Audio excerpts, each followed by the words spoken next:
Good morning. It's April 3rd, and this is your daily brief in science. Here's everything you need to know. A major upgrade in fusion diagnostics is underway, led by PPPPL with DOE funding and partners MIT and UTK, bringing advanced X-ray imaging and multi-energy plasma diagnostics to West in France and JT60 SA in Japan. The project values include $12.5 million in DOE support, with critical components from RV Industries and PPPL personnel stationed abroad for several years to oversee deployment. The effort centers on deploying X-ray imaging crystal spectrometer systems and multi-energy cameras to improve measurements of temperature, flow, and impurities across European and Japanese facilities. UTK researcher Livia Casali will lead impurity transport studies using the CICUS code and the PPPL spectrometer to model ion and impurity transport from core to edge, integrating West and JT60 SA data. Casali and UTK will conduct impurity experiments and advanced data analysis to understand radiation, temperature, and impurity effects on stability across the whole plasma. A new study argues Native American hunter-gatherers created and used dice more than 12,000 years ago, potentially predating Old World dice by thousands of years. The full article, Probability in the Pleistocene: Origins and Antiquity of Native American Dice, Games of Chance, and Gambling, will appear in American Antiquity, published by Cambridge University Press for the Society for American Archaeology, and details a claim that could shift our view of early mathematical thinking. If confirmed, these North American dice would be older than previously known dice from Asia and the Middle East, suggesting early probabilistic thinking and deliberate use of random outcomes in play. Indigenous gambling in these contexts was typically a one-to-one social exchange rather than house-backed, often involving trade goods and tending toward 50-50 outcomes over time. Most documented dice games involved women as participants, signaling a social technology for building connections and integrating strangers.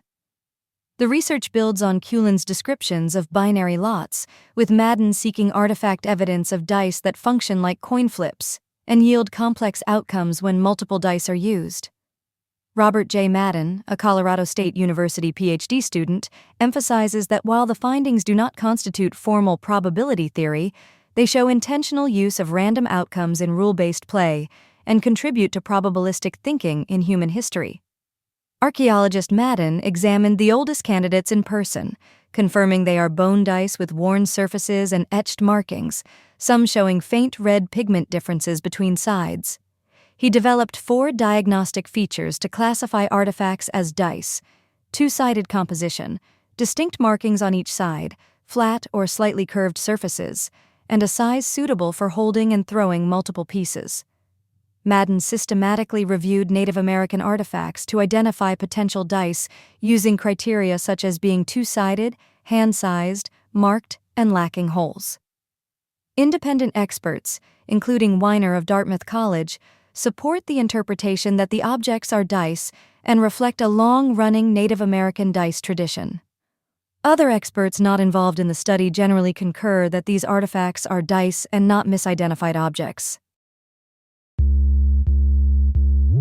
A new chemical recycling method for PMMA acrylics uses greener solvents and UV light under oxygen-free conditions to break down PMMA, achieving monomer recovery above 70% and overall conversion over 95%. This bath approach stands in contrast to ETH Zurich's UV-activated depolymerization that relies on chlorinated solvents, offering a pathway with lower energy use and reduced environmental impact. The goal is to address energy intensity and quality deterioration seen in mechanical recycling and pyrolysis, providing a potential route to true circularity for acrylic materials. Current demonstrations are on small scales, grams of real plastic waste, with ongoing work to improve efficiency and scale up the technology.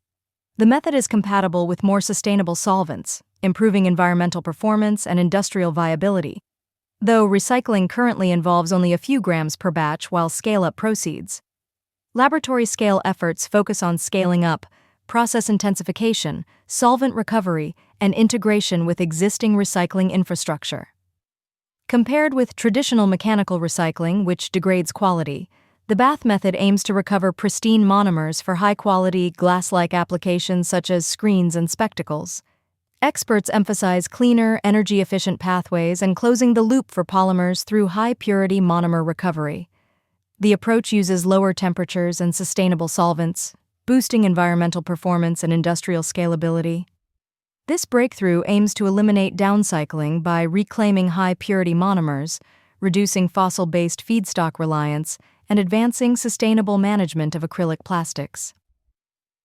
Nature Communications published the work on January 28, 2026, led by Bath researchers, reporting UV-driven depolymerization at 120 to 180 degrees Celsius under oxygen-free conditions to yield monomers with minimal material loss. Annovis Bio has announced a new U.S. patent for buntanetap that broadens potential use in preventing and treating brain injuries from infections across viral, bacterial, fungal, protozoan, and parasitic agents, with protection extending through 2044. The patent details buntanetap's action in reducing the overproduction of neurotoxic proteins such as amyloid beta and tau, which are linked to neurodegeneration and may be triggered by infections. Company executives say the patent strengthens the company's intellectual property and positions buntanetap within research on infection-related neurodegeneration. The release notes a standard background on the company, investor contact details, and a disclaimer that the content reflects the author's opinion and is not investment advice. Forward-looking statements acknowledge risks and uncertainties, with potential deviations from projected outcomes in typical biotech disclosures. Investors are encouraged to register for email alerts and review SEC filings for risk factors and additional disclosures. The Globe Newswire distribution includes the patent announcement, forward-looking statements, and investor contact information. Market context shows modest pre-announcement trading interest, with the stock trading below its 200-day moving average, and notes the patent could influence partnerships and future infection-related neurodegeneration indications. The press release highlights the brain infection Alzheimer's disease link via brain microbiome research and the immune system's role in amyloid and tau overproduction. It reiterates buntanetap's ongoing Phase 3 program for neurodegenerative diseases and states the patent strengthens long-term IP position and lifecycle management. Maria Makakini, Ph.D., Annovis's president and CEO, says protecting buntanetap's potential across all patient-benefiting avenues is essential, especially where microbial or viral infection may initiate neurodegeneration. The CEO emphasizes safeguarding buntanetap's potential across avenues where it may benefit patients, noting infection-related initiation as a key context. A major fossil find from Yunnan, China, dating to about 539 million years ago, shows complex three-dimensional animals existed earlier than previously thought. More than 700 fossils reveal early life with left-right symmetry and a defined head and anus, indicating modern body plans were taking shape before the Cambrian. The assemblage includes bilaterian animals and early deuterostomes, suggesting diversification ahead of the Cambrian and laying groundwork for Cambrian-type communities by the end of the Ediacaran. Researchers plan to pursue questions about what drove this transition, including how environmental factors like oxygen levels and genetic development interacted with evolution. The study points to ongoing questions about drivers of rapid diversification, including oxygen availability, genetic evolution, and ecological interactions on early Earth. Key researchers include Frankie Dunn and Ross Anderson of Oxford's Museum of Natural History, with collaborators from Cambridge and other institutions. These findings imply a more gradual transition into Cambrian ecosystems rather than a sudden explosion, prompting further study to catalog and name new specimens. The final report emphasizes the need to understand how these early forms connect to later animal lineages without presenting filler material. This has been your daily brief in science. To read more about these stories, follow the links in the episode bio.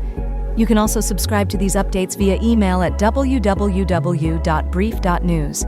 For more daily podcasts about the topics you love, visit brief.news/podcasts. We'll be back Monday with everything you need to know.